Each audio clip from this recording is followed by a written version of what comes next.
Loud. All right. Welcome, everybody, to the fall competition. Very happy to have you and such a great turnout. So many great schools represented. And we had a huge amount of applications, a lot of demand. So I hope you all feel proud for being able to join us for this competition. And the purpose of this webinar is really to welcome you all and to provide you with some background about the competition program. And then we're going to talk a little bit about broadband and the digital divide, and we'll talk about the case study. And I'm very happy that we're going to have 3 guest speakers joining us, and they will help you to, to get some sense of how the competition rolls, and also some advice on how you can get the best experience from this. So I want to start by very quickly introducing some of my colleagues. Juanita Niehaus, our event producer, be hearing a lot from her. Gaurav, better known as G, give a wave. And Larry Oliver, who handles our sponsorships, which is how we run this whole thing. And so we are going to be having some guest speakers. Very happy to have Jen Tracy. Jen, give a wave, from Spectrum, the head of talent acquisition, a big supporter of this program, and also a past judge. You can maybe get some hints from her as to how to win over the judges. Also, Alyssa Sauter, one of our previous champions from the University of Denver Daniels College of Business, and Nikita Aurora from, Nikita, give us a wave. She was a past champion from Pace Lubin. So, so I want to first start by just helping you understand who all is here in the room among the students, because we haven't really announced our teams or anything publicly, but we have 5 teams. We had such heavy demand from Pace University, Lubin, and Drexel LeBeau College of Business that we have 2 teams from each of those schools, and then 1 team from the University of Denver Daniels College. So I want to start off by having you, if you would please, when I talk about your team, just give a wave, or do they have, what is Zoom done to me? Where's the hand wave? Come on. The thumbs up. All right. Well, just get our attention is what I'm asking. So the first PACE team is with Ushmi, Sahil, Akshit, and Nikita. And I'm going to apologize in advance because I'm going to destroy all of your names. So if you could just kind of give a wave. You are PACE team number 1. And we would like all of you teams, if you could come up with a team name, that'll make it more fun. So you can do that following this webinar. And then PACE 2 is the students with Tasneem, Raj, Janal, and Yashi. That team, you have 4 members, right? If you had a 5th, let us know. I want to make sure we didn't miss any of your team members. So that is PACE 2. And then Drexel team number 1 is with Anyana, Shraddha, Abasi, Thu, and Sanya. We have those people in the house. Okay. You are Drexel team number 1.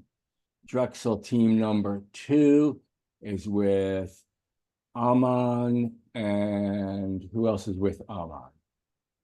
You could let us know. Okay, great. Thank you. Okay, And then we also have from Denver, the Daniels College of Business. If you could just give a little hello. All right, thank you. Oh, you found the raise hand button. Thank you. All right. So the two most immediate tasks you have following this kickoff webinar, one is to come up with a team name and let us know about that, and also to select one member of your team who will be what we call the point of contact. That's the person who will kind of handle all the communications so that we're not willy-nilly talking to everybody on the team. So everything when we match you up with mentors and you schedule your meetings with them and everything, all that can go through the single point of contact. So select somebody on your team. Hopefully it's somebody who's not super busy. I know you're all very busy, but that will streamline all of our communications with your team. So appreciate that. All right. So let me now introduce our guest speakers and hear a little bit more from them. We'll start off with Jen Tracy. Jen, if you could just give us a little of your background there at Spectrum. Yeah, so I oversee talent attraction and acquisition, which kind of boils down to the contingent labor team, which is the contractors that work inside of Charter, the military university team, which is obviously where this particular partnership comes into play for my world, and then I also oversee our recruitment marketing and our social media presence. And so I kind of like to think of myself as a general manager in HR, if you think about it, because I've got lots of different pieces. But I'm certainly excited to participate and go through this process with you and answer any questions you might have about the program. I enjoy getting to listen to the interactive case competition every year, 2 times a year when we have them, because to me, it's really, really important for us to hear what you're thinking about. Because at the end of the day, you're our customers, and in most cases, you're Gen Z, and so you think a little differently than those of us that are not, and maybe another letter and a little older. Right. And Alyssa from the University of Denver, and on your way to a big job.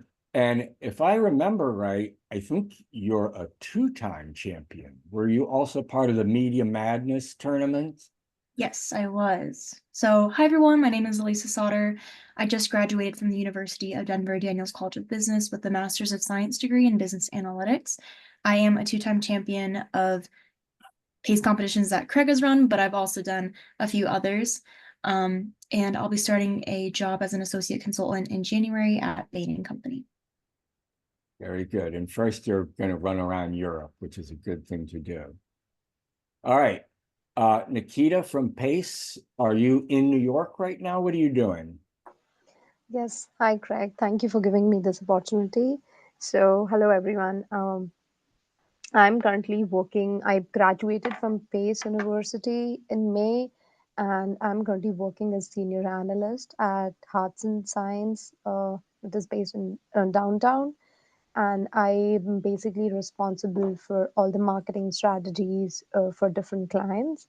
And I was also a champion of all case competition 2023. So, yeah. Right, and that was an earlier iteration of the Broadband Equity Challenge. So just kind of briefly for the three of you, what is it that you liked best about your competition experience? Jen, do you want to lead us off? Sure. To me, it's an opportunity for us as an organization to connect with all of you, in the event that there's either now or in the future an opportunity that might fit inside of our organization. So it's an opportunity to connect with talent. Yeah, and let me just say the quick aside that Spectrum runs what I think is the best internship program in this industry, and that's a credit to Jen and her whole team. So, Alyssa, what did you like best about the competition?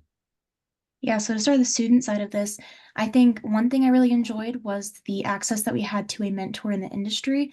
That is definitely something that doesn't happen with all the case competitions. So take advantage of that person, make sure to ask them lots of questions, make sure to communicate with them and run your presentation by them. I also really enjoy the opportunity to get to know the broadband industry a lot better. I think this program specifically does a great job of teaching you about broadband and giving you kind of curriculum as you're going. So you have a better idea of what the industry looks like, so you can give ideas to the judges that are a lot more relevant. Yes. And Nikita?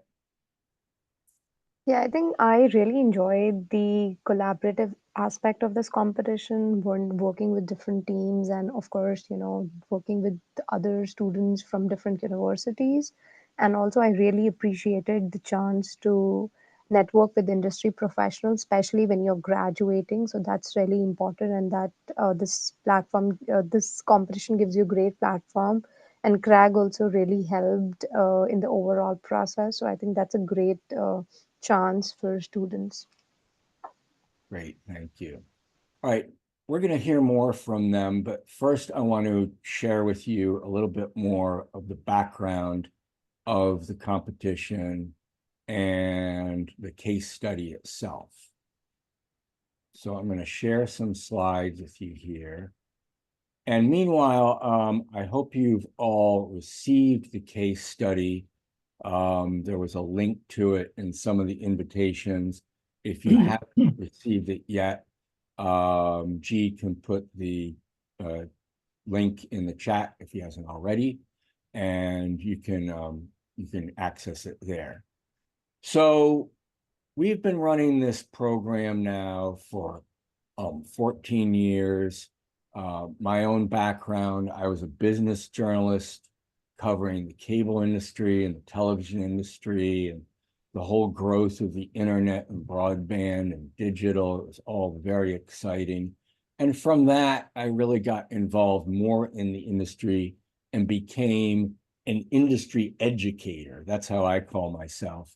And it's a term nobody really knows, but I teach courses to newcomers in the industry. So if you say we're a new employee at Spectrum or Comcast or HBO or ESPN, you would take a course, my course, to learn more about how we got to where we are today, and who the players are and all that sort of thing, which I'm happy to share with you.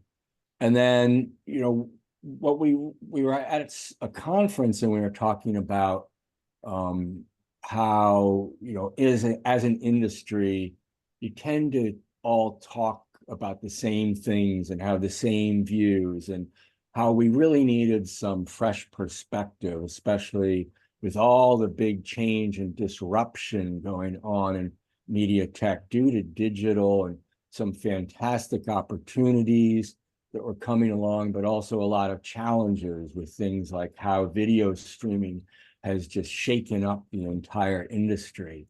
So we started these competitions. The first one actually was at Daniels College in Denver, and it just sort of grew from there. We really enjoy getting all of the fresh ideas and fresh thinking about industry challenges.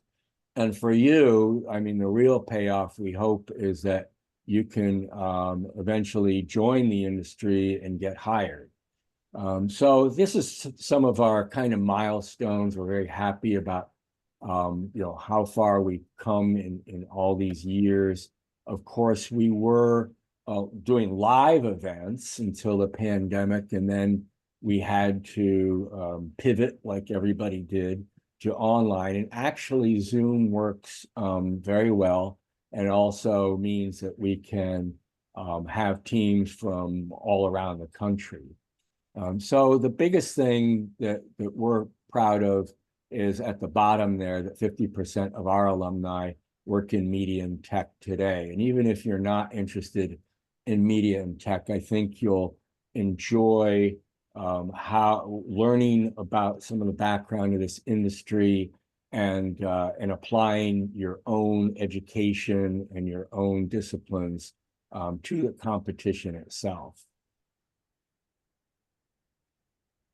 And we have a number of fantastic sponsors who underwrite this program. and they too are very interested in the ideas that you bring to the industry, and most of them are very interested in hiring as well, or they have terrific internship programs that you can explore.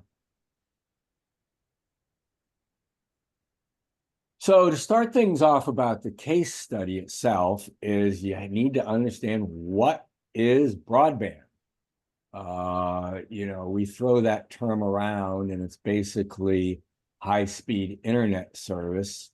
And we are going to have another webinar next week where we'll really get more into the nitty-gritty of how broadband works and all that sort of thing. For the purposes of the exercise on the digital divide, we have a quiz question for you to answer. And G is going to put up the poll so you can actually click on the button that you think is right. So the FCC, the Federal Communications Commission, which kind of oversees our industry, it defines broadband as an internet service with which minimum downstream speed. Is it 25 megabits per second, 100 megabits per second, 500 megabits per second, or 1 gigahertz per second? 1 gigabits per second, excuse me. Looks like we have a lot of different views coming in. I will share this with you in 1 second. I'm not sure. Can you see the poll on there? No. No. Okay, we have to share it then. All right, it looks like we're just about wrapped up. And let me see if I can share the results. All right. So this is a very interesting question. It's a bit of a quick trick question too, because up until just a couple months ago, the FCC did define it as 25 megabits per second. And now that has been increased to 100 megabits per second. But what does that even mean? Well, the internet is, when we're talking about downstream, it's what you're getting right now from me. You're getting a stream of video, and it's the quality of it and the ability not to have it buffer and get what's known as the spinning wheel of death is all by how much bandwidth you have, how much speed you have. And if you have 25 megabits per second, which was defined as broadband, that's pretty darn slow. If you're trying to do video, or you're trying to sit in a classroom virtually or have a meeting like this, you're probably going to have some issues. 100 megabits per second, not too bad. But I have 3 kids. If they're all in the house, and most of them are out of the house because they're about your age and they're hopefully all gainfully employed. But if they're all in my house and they're doing video, and my son's into gaming, and we're doing a lot of work and all that sort of thing, 100 megabits is going to get clogged up pretty darn quick. So if you want to know how much speed you have, simply go on Google and search for internet speed test, and you'll see the first thing that pops up there. You can check how much you have. Now, if you're on a school network, which some of you are, you probably have a lot of speed, maybe as much as 1 gigabit, which is fantastic.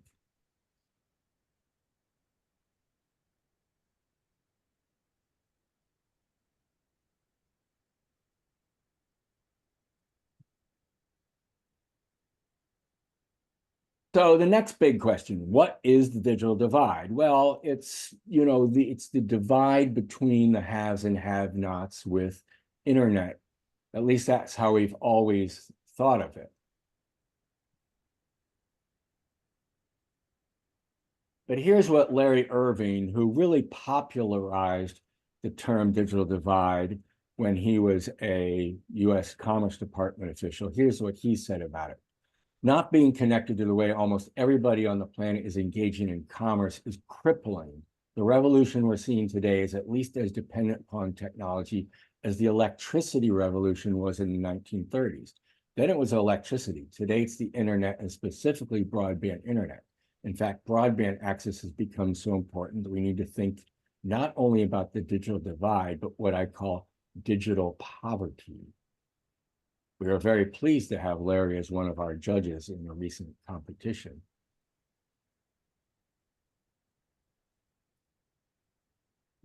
So there's a lot of misconceptions about the digital divide and what's going on with government funding and all that. So here's a quiz question for you. Which of these statements is false? Federal, state, and local governments have committed billions of dollars to overcome the digital divide. The digital divide includes areas that are connected but not underserved by high-speed internet broadband. In the US, the digital divide is exclusively an issue in rural areas. Which of those is false? Take a minute to answer that.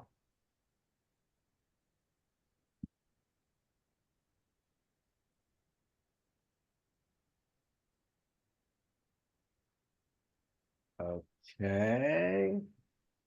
We're going neck and neck with a couple answers. All right, I think everybody has chimed in.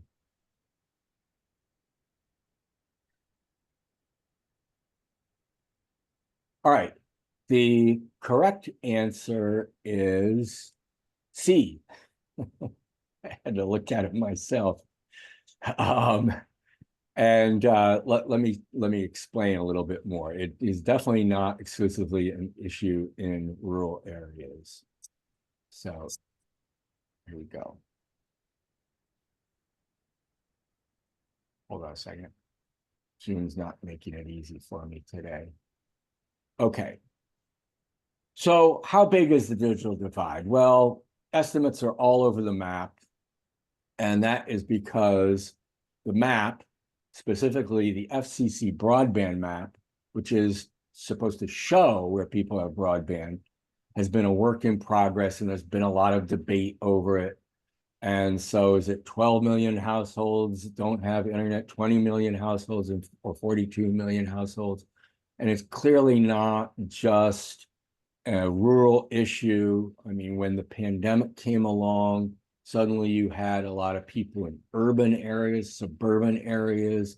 You know, the kids were trying to use their phones to get educated, to go into class virtually. So it was really an eye-opener as to how extensive the digital divide is. And it's also not just households that are unconnected. It is what we call underserved locations. And those are locations that do have less than 100 megabits per second. So it is now including a lot of areas that have very slow, low quality internet. And that's very important when we get to the funding side of things. And boy, has there been a lot of funding. So the digital divide has existed for years and years, but once the pandemic came along and really pointed out how big it is, federal, state, and governments jumped into action and started pouring billions of dollars into this problem. One of the big ones there being the Affordable Connectivity Program, which gave subsidies to households that couldn't afford internet service. That has expired, and there's a big political debate over whether or not it should be reinstated in some way. And the other big one that we're focusing on in our case study is the Broadband Equity Access and Deployment Program, better known as BEAD, which is funneling $42.5 billion to states.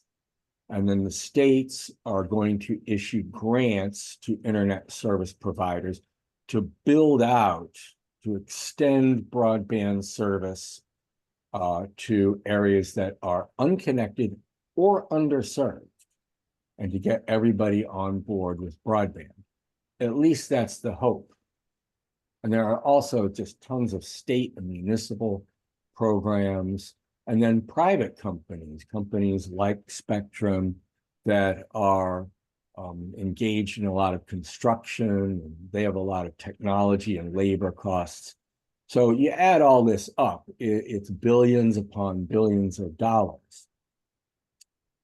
But there's a potential issue, and here's there are a lot of people that can benefit from this, a lot of key demographics that we're going to ask you to focus on as you're thinking about how to get people connected and get them to sign up for broadband once it arrives. And that includes low-income households, of course, in rural communities, tribal communities that really are lacking a lot of internet service.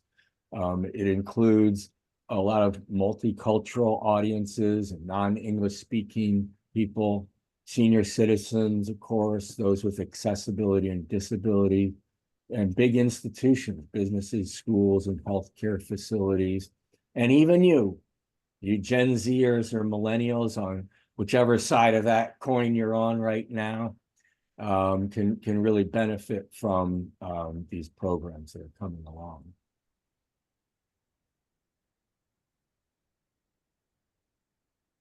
But one of the key issues is, if you build it, will they come? You know, you spend all these billions of dollars, and that was a line, I don't know if you saw the old movie, Field of Dreams, which actually was the best picture of 1989. And Kevin Costner was hearing these voices telling him, if you build it, they will come. And he was like, you know, running around in his cornfield looking for the spooky old ghost. And we don't want to be like that. We want to build this out and not have it come up short in terms of its goal of getting people connected and getting them actually using internet services, understanding the value of it, and taking advantage, which will, as Larry Irving said, you know, speak to the economics of our country. So how do we do that? Well, really, this boils down to a marketing exercise, and all of you are in marketing in one way or another, business or finance. And it really comes down to understanding people's needs and serving them, hitting them where they are, meeting them where they are, and getting them to sign up and see the value of internet service. And that includes families that are looking for more entertainment, streaming, or what have you. People who are on the go, they're mobile, they need connectivity wherever they are, and that can be accomplished through Wi-Fi and mobile, that is basically extensions of broadband service. Getting people educated remotely, taking advantage of things like telehealth that are really started to take off during the pandemic. Letting people have fun with gaming, sports, or whatever, and taking advantage of new things like AI and robotics and some of the other cool things that are just starting to emerge right now, but require a very robust broadband infrastructure.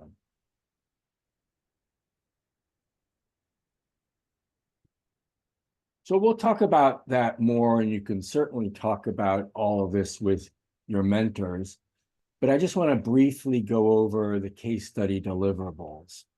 So what's really great about BEAD from our standpoint is, in order to get the BEAD funding from the federal government, each state has had to do, as best they can, a lot of data analysis of their own state, their internet needs, their current connectivity, and the types of areas and demographic groups that need the most help.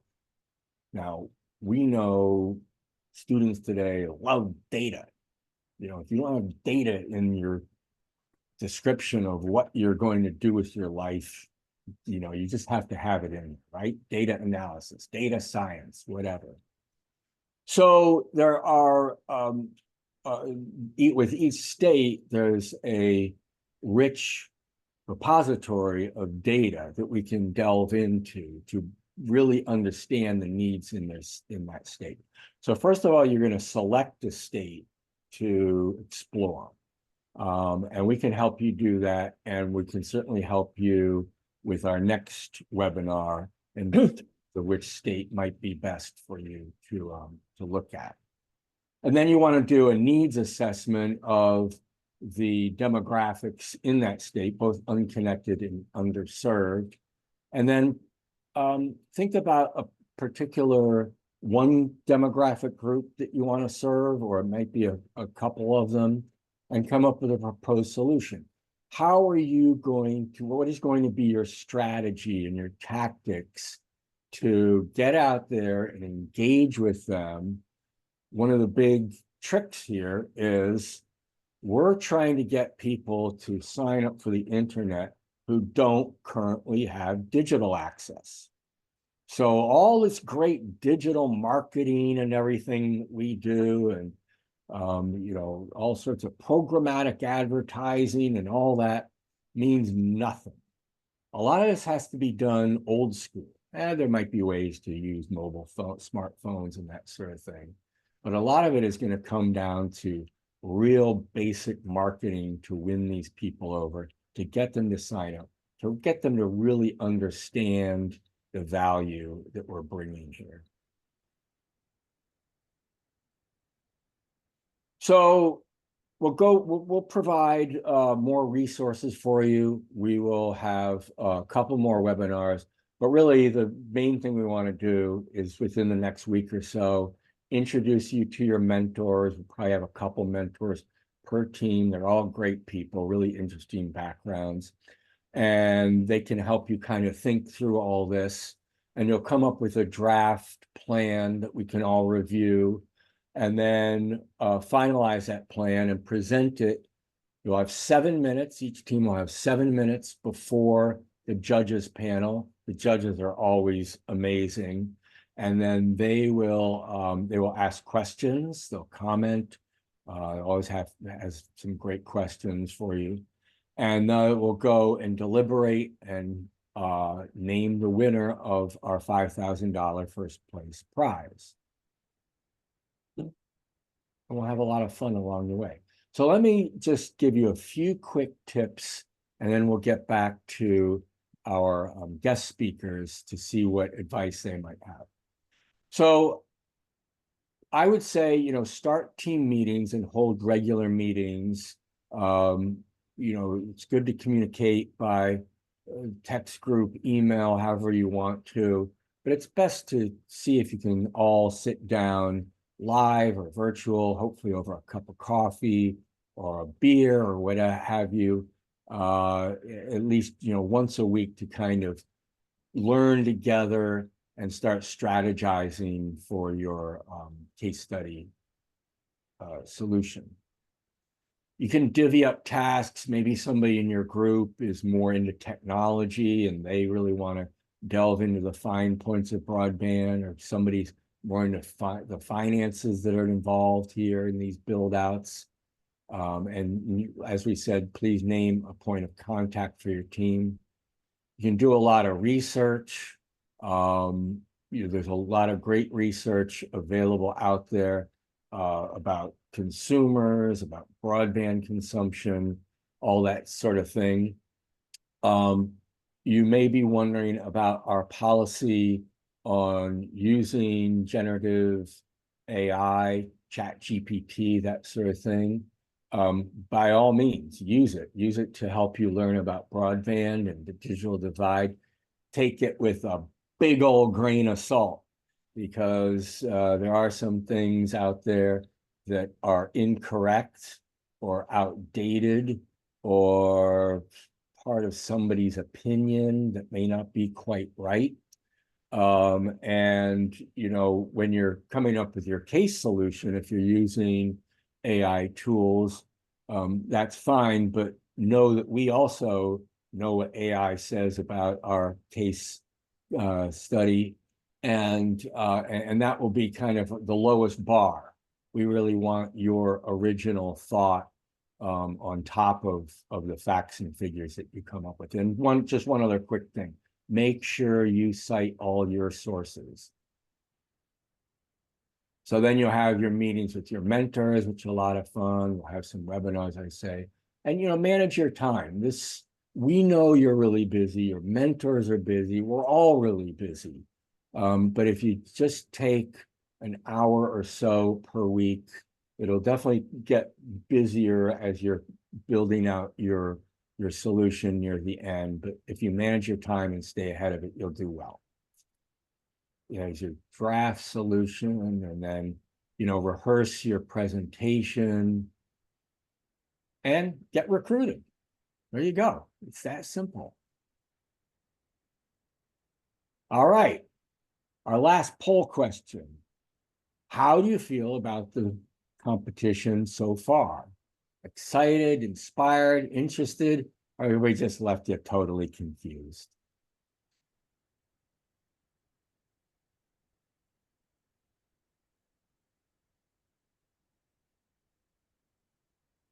All right. Well, most of you are excited, and that's terrific. You should be. All right. Thanks for sitting through all that. I hope it was helpful. If you do have questions, you can put them into the chat. But right now, I'd like to hear a little bit more from Jen, Alyssa, and Nikita about their experience. And first of all, I was just wondering, especially from you students, how this helped you to better understand broadband and the digital divide. Did you really know much about those things before you started this competition?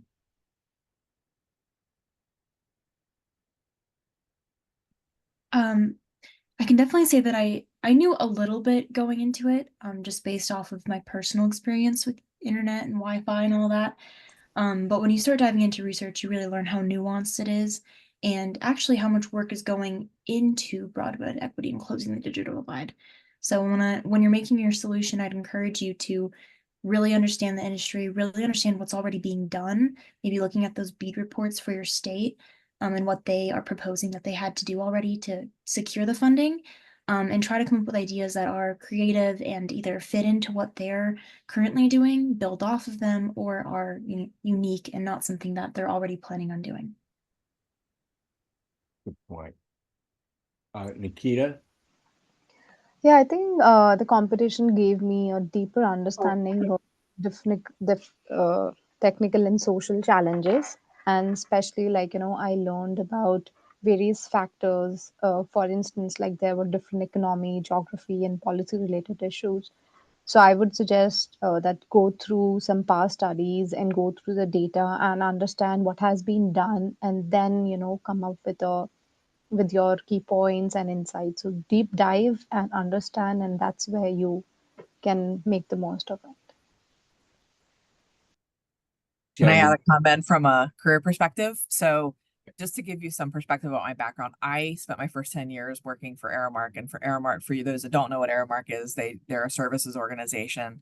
And the best thing I learned there was I was in 20 different industries all at the same time, right? And that was a really good way for me to learn early in my career how to better understand and ingest different industries.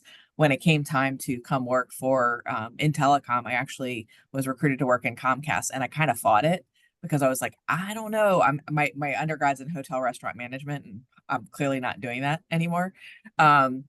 So, but what I learned was the amount of technology that is in our industry that has continued to evolve is really something you should pay attention to, because this is one of the industries that constantly reinvents itself time after time after time with new product sets and things like that. And that's probably one of the most exciting parts of our business. And I've now been, it's kind of funny, I've now been in this industry 14 years. And when I came into the industry, one of the things that put me over the edge was it was at the point where Comcast was buying NBC Universal, and that was in 2009. And I'm not sure how old all of you are, but in 2009, that was right after one of the great recessions. And so the thing I took away from that is NBC Universal and Comcast, well, Comcast had enough cash on hand to buy NBC Universal in one of the heights of the greatest recessions. And that was one of the biggest things as to why I came into this role. And so I would encourage you to take advantage of this opportunity to get to better know this industry, because it may be something you consider both now or in the future. Yeah, I mean, you can't understate how much change there is constantly in this industry. Change, disruption, however you want to define it, but it's always evolving and it's always really interesting. And some of you may not be, I know from your application, some of you really like technology and are very interested in it. Even if you're not, don't get daunted by it. It's, the best thing to do is have people really kind of dumb it down and explain it to you in plain English. It's not that difficult to understand, and it's actually really interesting and cool. And the industry, went in my day from being, just cable TV to being, the premier internet provider, and now really getting into wireless, and wireless is fascinating. And now, all these new things like AI. I was just at this tech conference last week. I think of the first 10 sessions, like 8 of them were devoted to AI. So everybody's still trying to figure out, what it means and how to take advantage of it. But just getting down a little more nitty-gritty into the process of coming up with a case solution. Nikita and Alyssa, what were some of the kind of the cool, the best steps you took to kind of end up coming together as a team and reaching a conclusion? So I would say, like, as Greg also mentioned, that, we should leverage each other's strength, and that's what we did. I think because we are a team and we all have some different strengths. So I think leveraging that will really help. And also at the same time, regular check-ins really help, especially like I know we all are busy. We all are you all are students and there are assignments and deadlines. But yes, even like 1 hour a week will be really helpful for you to especially. And also once you're done with your presentations, I would suggest, like, that's what I did, practicing and making sure that you're in within the timeline. So I think rehearsing your deck would also be a great thing, and that's what helped us. Yeah, definitely making sure that your team dynamic is good and that you are regularly working on it and not leaving it all until the last minute. I also think if you look at the case study, there are the 4 things that the case is asking of you. So make sure that you ground everything that you're doing in those 4 things. And I found that already kind of outlined what you need to do and the steps that you need to take. So you need to do your state market analysis, you need to do a needs assessment, then come with your solution, and then an engagement plan. So it kind of gives you something to ground your research in and make sure that when you are going throughout this process, working with your team, sometimes you can get really deep into things and you get a little lost. Zoom out a little bit, look at the case again, refer to it, make sure that you're following it and that you're giving the judges what they want at the end of the day. Yeah, I think, if you look at the case study, those, the documents that the states have put together, their 5-year plans are actually a really good starting point. Some of it might seem a little Greek to you, but that's really what they're basing their funding requests on, and those are really good.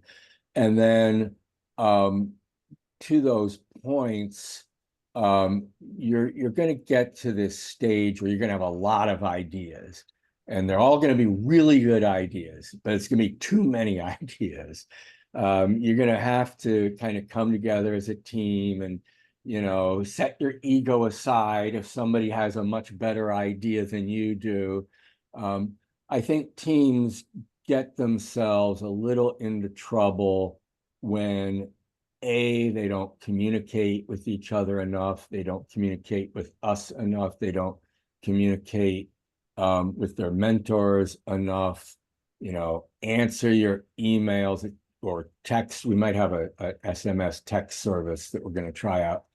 But make sure you're constantly communicating with each other, and then you'll come together and you'll have some good ideas, and don't try to do too much. If a team gets up in the, like a friend of mine always says, they try to boil the ocean. They try to, we're going to do this with this group, and then we're going to do wireless over here. It's just too much. Zero in on one really good theme or one really demographic group that you want to go to, and kind of like super serve them and really drive home your points around that. I think that makes it easier for the judges to kind of digest it all and do rehearse. It shows up. You see a team, and Jen, you can tell us from a judge's perspective, the judges, you can admit it, the judges can be swayed by a really slick presentation and a great PowerPoint and all that. It helps, right? Yeah. And going back to Alyssa's point, if you think about, you have 7 minutes, you have the 4 points, you have a slide for each one of those topics, right? So try and think about, how do you distill it down, get your point across, make it effective, make it impactful. I would be happy to, if anybody wants to do dry run through, happy to be that person for you. I do that with our internship program because they have to present as a group and then to the senior leadership team if they get selected for the top presentation in each of our markets. So I would record it and then watch yourself. And you will learn that you have behaviors that you didn't know you had, and you'll have a speech pattern that you didn't know you had. For me, I still talk quickly, and so I have to make sure I slow myself down so that I'm not too fast for the audience. So take all those times and take those tips. I would also say that anybody in this industry is generally happy to help and work with you to provide you information. So don't be shy. I know some of you reached out to me on LinkedIn already, so please feel free to reach out and leverage me if you want. So thanks for doing that already. Yeah, those are great points. And just a quick aside, yes, please feel free to connect with me on LinkedIn. We also have an interactive case competition page on LinkedIn, which you can join. And we do try to post opportunities that we see on that, so that can be helpful as well. So yeah, those recording yourself and all that's a good tip. It's a little scary sometimes to watch yourself video, but yeah, hey, it is what it is, So I just want to hear again from the students any other tips you might have, any other advice, and then also this is your opportunity, students on here. To ask them anything you want, or me or Juanita or whoever, just type into the chat if there's anything you're wondering at this point. Alyssa or Nikita, anything else you think would be helpful?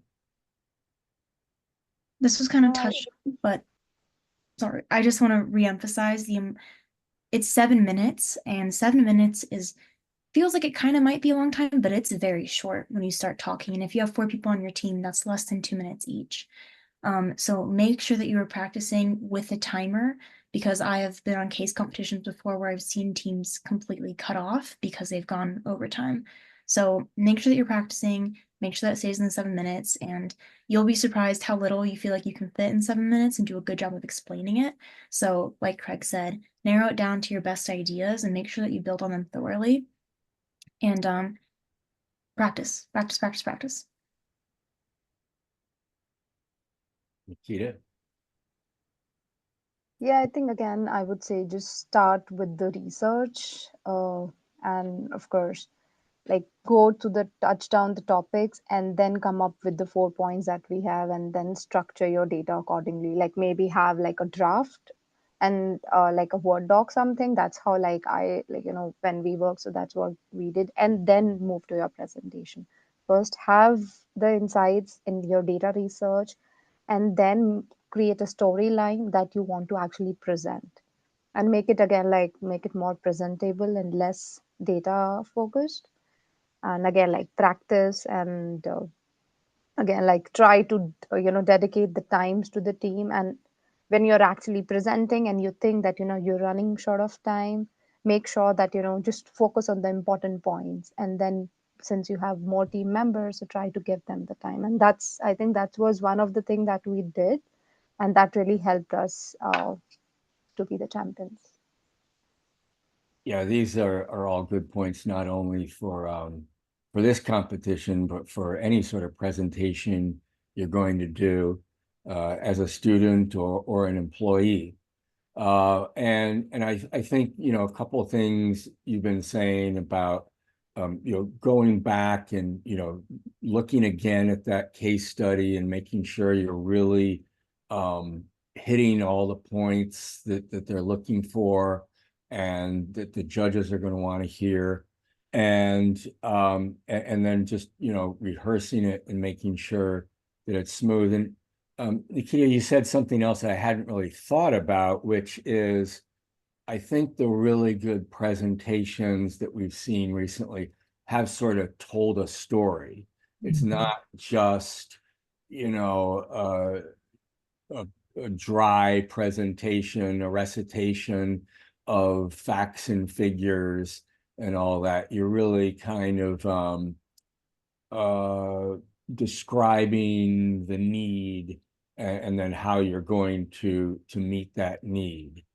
And the other thing too is you can't necessarily cram everything you want to cram into your presentation. You may have some other really good points.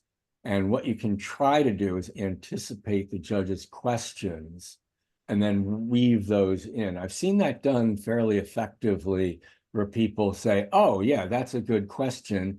And here's another slide that addresses it, and they kind of get in those extra points that way. So that's a good point too. So.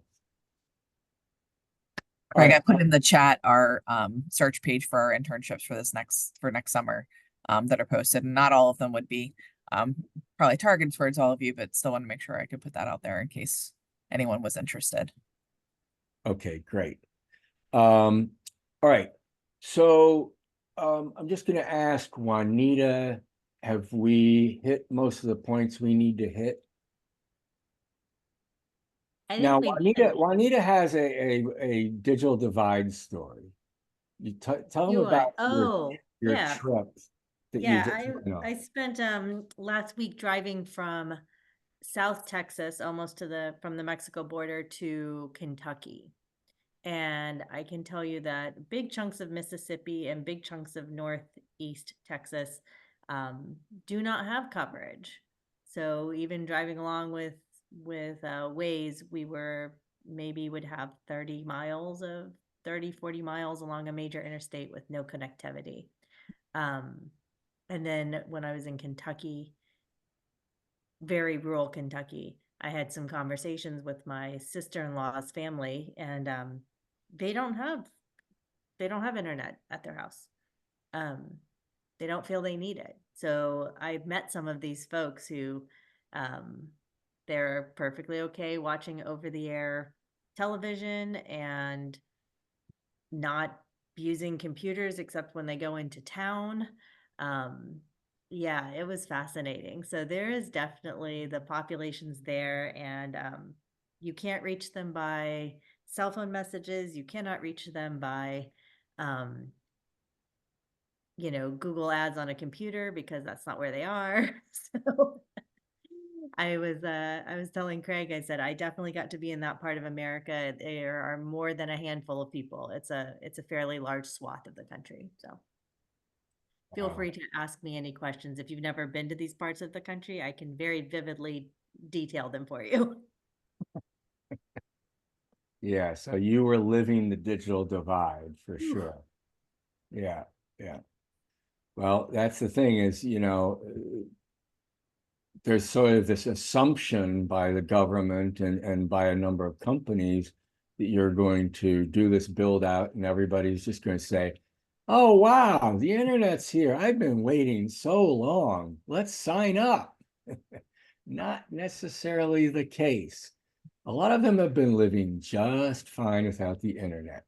So we need to convince them why they need it. So we're coming up to the top of the hour where we will wrap this up. If there are any other questions, comments, please feel free to chime in. But as far as our last little tasks here, do let us know with each of your teams who your point of contact is. You can email to me and to Juanita. And also, if you have a team name, we hope you come up with something interesting or fun. And then you may have an idea of which state you would like to do right now, but probably not, and that's fine. You can start thinking about that, and we can discuss that a little bit more. Our next webinar is going to be Thursday, October 10th at 4 p.m. And we have a terrific speaker, Shirley Bloomfield, who is head of the Rural Broadband Association and has really been up to her neck in broadband and BEAD, and that's what we'll be discussing. And we'll get her opinion of some of the key states that we can be focusing on. So we have one last thing to do. If you would please, we want to get a group picture here. If you could please turn your cameras on, we'll take a couple screenshots for our class of 2024. Look your Zoom best. Oh, Zoom, we love you so. All right, everybody give a wave. Say, I want $5,000. I want to win. All right.